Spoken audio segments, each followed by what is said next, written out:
The Tempest, Act 3, Scene 1. Enter Ferdinand bearing a log. Ferdinand. There be some sports are painful, and their labor delight in them sets off. Some kinds of baseness are nobly undergone, and most poor matters point to rich ends. This my mean task would be as heavy to me as odious, but the mistress which I serve quickens what's dead, and makes my labors pleasures. Oh, she is 10 times more gentle than her father's crabbed, and he's composed of harshness. I must remove some thousands of these logs, and pile them up upon a sore injunction. My sweet mistress weeps when she sees me work, and says such baseness had never like executor. I forget, but these sweet thoughts do even refresh my labors, most busiliest when I do it. Alas, now pray you, work not so hard. I would the lightning had burnt up those logs that you are enjoined to pile. Pray set it down and rest you. When this burns, 'twill weep for having wearied you. My father is hard at study. Pray now, rest yourself. He's safe for these 3 hours. O most dear mistress, the sun will set before I shall discharge what I must strive to do. If you'll sit down, I'll bear your logs a while. Pray give me that, I'll carry it to the pile. No, precious creature, I had rather crack my sinews, break my back, than you should such dishonor undergo, while I sit lazy by.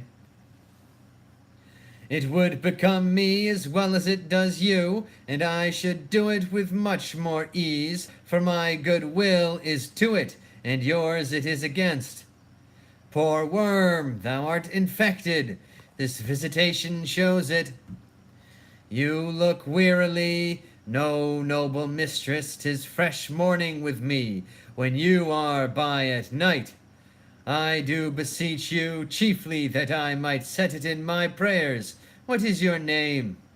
Miranda. Oh, my father, I have broke your hests to say so. Admired Miranda, indeed, the top of admiration, worth what's dearest to the world. Full many a lady I have eyed with best regard, and many a time the harmony of their tongues hath into bondage brought my too diligent ear. For several virtues have I liked several women, never any with so full soul, but some defect in her did quarrel with the noblest grace she owed, and put it to the foil. But you, oh you, so perfect and peerless, are created of every creature's best. I do not know one of my sex, no woman's face remember, save from my glass mine own, nor have I seen more that I may call men than you, good friend and my dear father. How features are abroad I am skillless of, but by my modesty, the jewel in my dower, I would not wish any companion in the world but you. Nor can imagination form a shape besides yourself to like of. But I prattle something too wildly, and my father's precepts I therein do forget.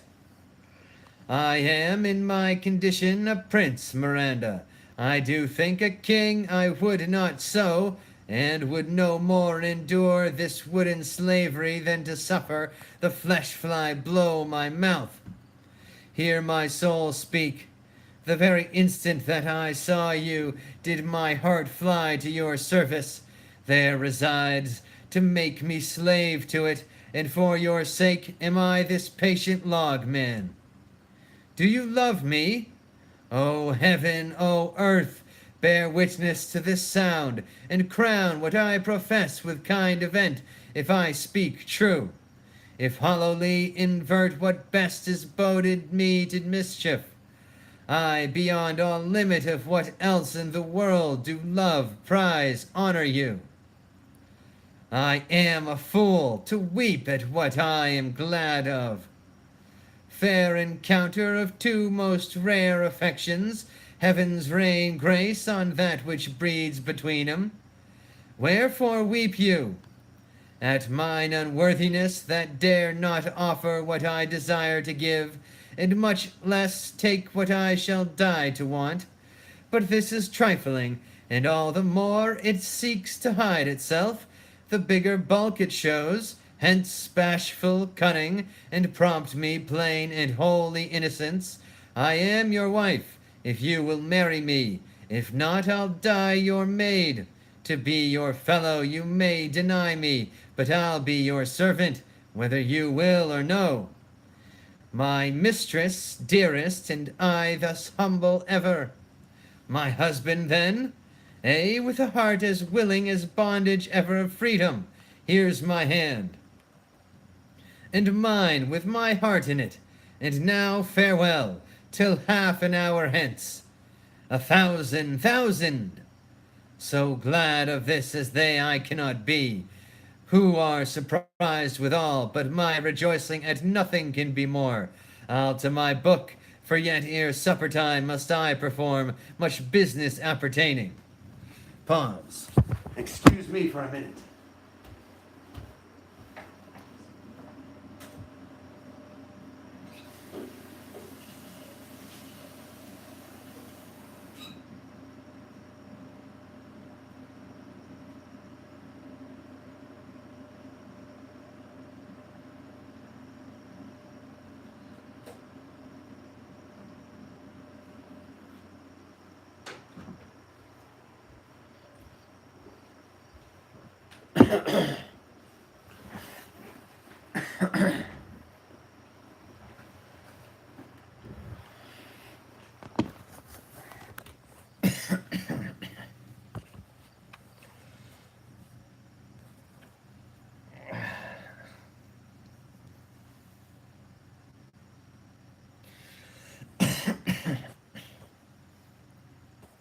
Scene 2.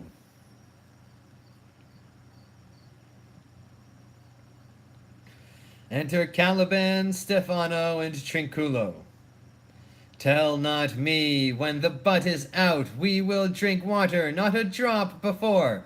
Therefore bear up in boredom. Servant monster, drink to me. Servant monster? The folly of this island.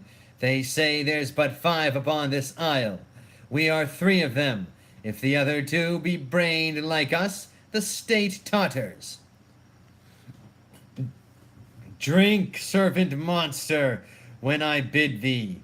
Thy eyes are almost set in thy head. Where should they be set else? He were a brave monster indeed, if they were set in his tail. My man-monster hath drowned his tongue in sack. For my part, the sea cannot drown me. I swam ere I could recover the shore, 35 leagues off and on. By this light thou shalt be my lieutenant, monster, or my standard. Your lieutenant, if you list, he's no standard. Will not run, monsieur monster, nor go neither, but you'll lie like dogs, and yet say nothing neither. Moon calf, speak once in thy life, if thou beest a good moon calf. How does thy honor? Let me lick thy shoe. I'll not serve him, he's not valiant. Thou liest, most ignorant monster. I am in case to justle a constable. Why, thou debauch fish, thou, was ever there man, a coward that hath drunk so much sack as I today? Wilt thou tell a monstrous lie, being but half a fish and half a monster? Lo, how he mocks me! Wilt thou let him, my lord? Lord, quoth he, that a monster should be such a natural. Lo, lo, again, bite him to death, I prithee. Trinculo, keep a good tongue in your head. If you prove a mutineer, the next tree. The poor monster's my subject, and he shall not suffer indignity. I thank my noble lord. Wilt thou be pleased to hearken once again to the suit I made to thee? Marry will I kneel and repeat it. I will stand, and so shall Trinculo.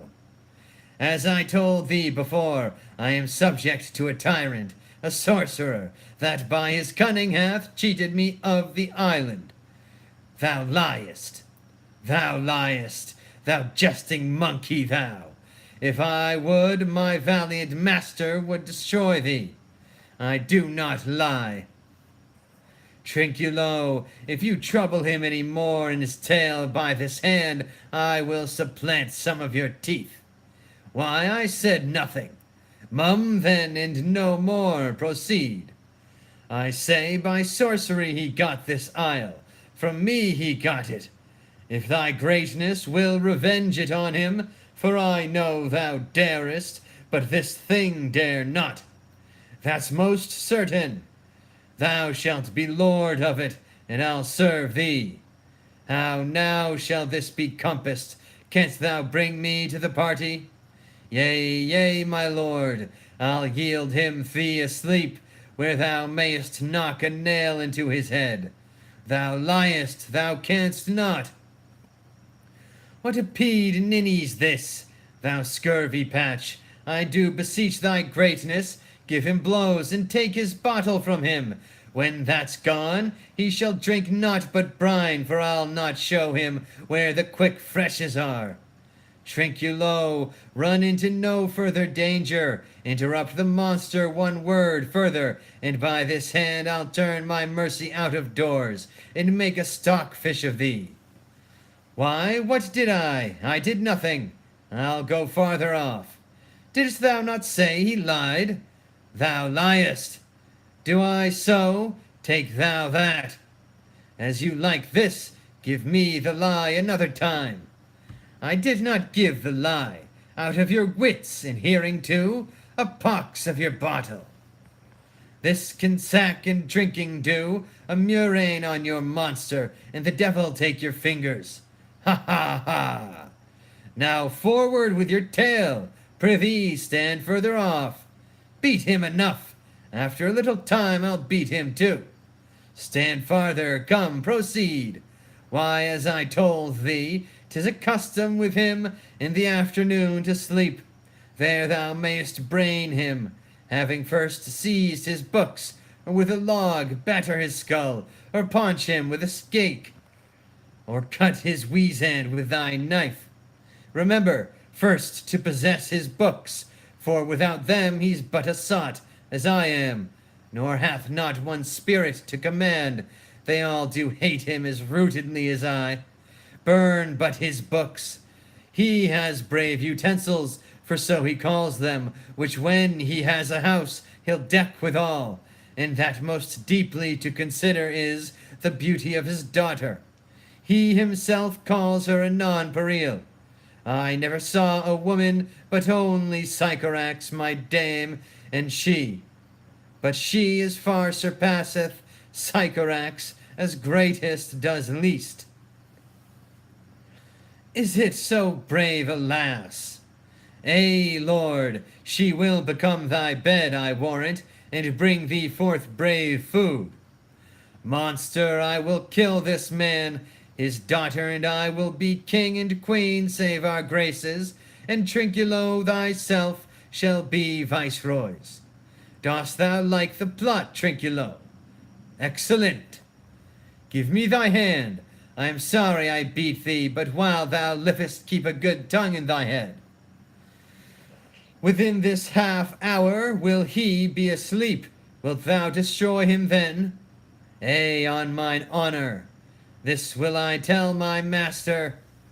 Thou makest me merry. I am full of pleasure. Let us be jocund. Will you troll the catch you taught me but while ere? At thy request, monster, I will do reason, any reason. Come on, Trinculo, let us sing. Floutum and scoutum, and scoutum and floutum, thought 'tis free. That's not the tune. What is this same? This is the tune of our catch, played by the picture of nobody. If thou beest a man, show thyself in thy likeness. If thou beest a devil, take it as thou list. Oh, forgive me my sins. He that dies pays all debts. I defy thee, mercy upon us. Art thou afeard? No, monster, not I. Be not afeard, the isle is full of noises, sound and sweet airs that give delight and hurt not. Sometimes 1,000 twangling instruments will hum about mine ears, and sometime voices that if I then had waked after long sleep will make me sleep again, and then in dreaming the clouds methought would open and show riches ready to drop upon me, that when I waked I cried to dream again. This will prove a brave kingdom to me, where I shall have my music for nothing, when Prospero is destroyed. That shall be by and by. I remember the story. The sound is going away. Let's follow it, and after do our work. Lead, monster, will follow. I would I could see this taborer. He lays it on. Wilt come? I'll follow Stefano.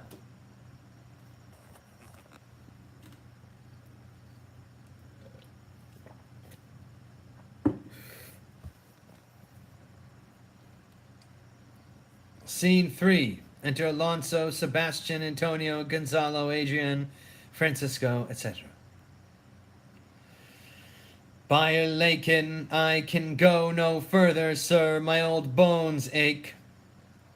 Here's a maze trod, indeed, through forthrights and meanders.